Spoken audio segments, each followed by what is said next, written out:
Hi, I'm James Connor. I'm the co-manager and co-founder of Millions Against Monsanto Toronto. This is our third March Against Monsanto that we've done since the march began. And this is the first time that we've actually attached a festival to it. We've grown quite a bit in the last couple of years as an organization, and we've now partnered with the Non-GMO Coalition, which I am also a member of, and Kids Right to Know, and No More GMOs, and the goal really is to bring all of the groups together so that we can all work towards a common end. And to me, in my own eyes, we need one movement, a peace and love movement. You know, if we want to better the world, we need to gather everybody up and focus on one thing. Instead of protesting for this thing, protesting for that thing, these Ethiopians are protesting for another thing. And we hope that it grows bigger as each march happens. And I think today's been a real success, and I'm really thankful for everybody who showed up in support. Hey! Oh! We say no to Monsanto! We say no to GMO! Okay, so we're here with Chatha. She is with the Toronto Beekeepers Cooperative. What brings you down here? Well, we're very concerned about the bees and the bee die-off that everybody's heard about, and we think that we're also very concerned with urban agriculture, because that's one of the reasons that if we have healthy bees, bees are pollinators, and pollinators are providing the food that we have. So Monsanto is not only very much involved in the GMO issue, which we're opposed to, but they're also, along with a number of other companies, part of what we kind of call big ag, like big agriculture, and we're really much more in favor of small agriculture that doesn't use as much chemicals, that doesn't use pesticides, you know, organic ways of growing that make the bees healthier, the food healthier, us healthier, the planet healthier. That's awesome. So can you explain to me about this cooperative that's here in Toronto? So basically, there's a law in Ontario that says you have to have 30 meters setback on all sides of your property in order to keep bees at home. So for most people in Toronto, you can't really keep bees at home. So if you want to have a hive, what we've done is we've got together as a group, there's about 45 of us, and we have hives at Downsview Park in the new Black Creek Urban Farm. We have 6 hives on the rooftop of the Royal York Hotel, and we have a couple of hives at the Toronto Botanical Gardens. So we manage those hives cooperatively. It's saving the bees.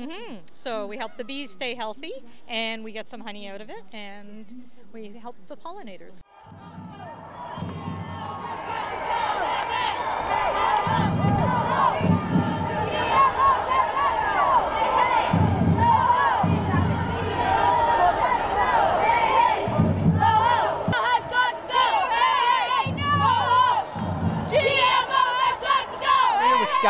Scotty and I hooked up on Facebook yesterday on the March Against Monsanto page. He thought I was obviously awesome, so he figured he'd add me up, and we ended up meeting here today, and I figured we'd get a word out of him. So what do you do other than doing protests to educate?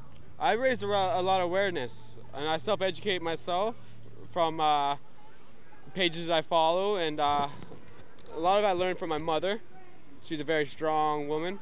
And I have a brother that's he's disabled. He can't walk or talk, cerebral palsy. So seeing what his conditions and why he's been born that way, I pretty much look towards GMOs, because they've been doing it since 1996. They've been poisoning our food. So I find that it's pretty harsh. And on top of that, my mom just got diagnosed with lupus. And then she has no idea where she got it from, but I think she got it from the fluoride in the water that which she's been consuming. So a lot of that just, you know, gave me a lot of frustration what the world has become. So now I want to raise awareness. My best to do for my people is to show love and show them the truth.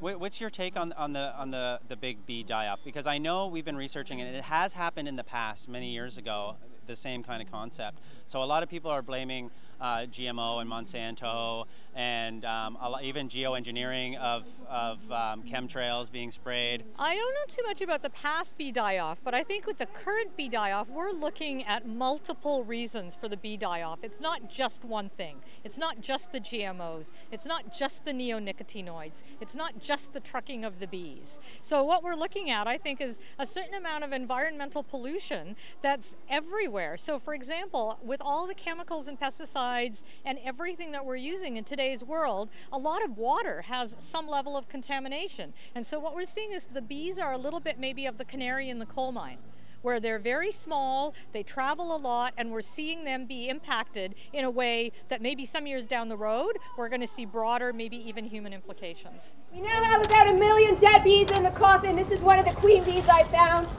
from a donor, so I'll put her in last. Queen bees used to live on average for 7 years. Now we're lucky if we get a year.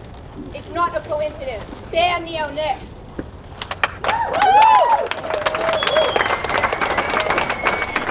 Last night, Food Inc. It's the first time I've seen it. Pretty much it explains everything about farms not being farms or factories and everything they're doing. So I advise anybody to check it out. It's on my wall as well as Canadian Awareness wall, which you can watch on YouTube.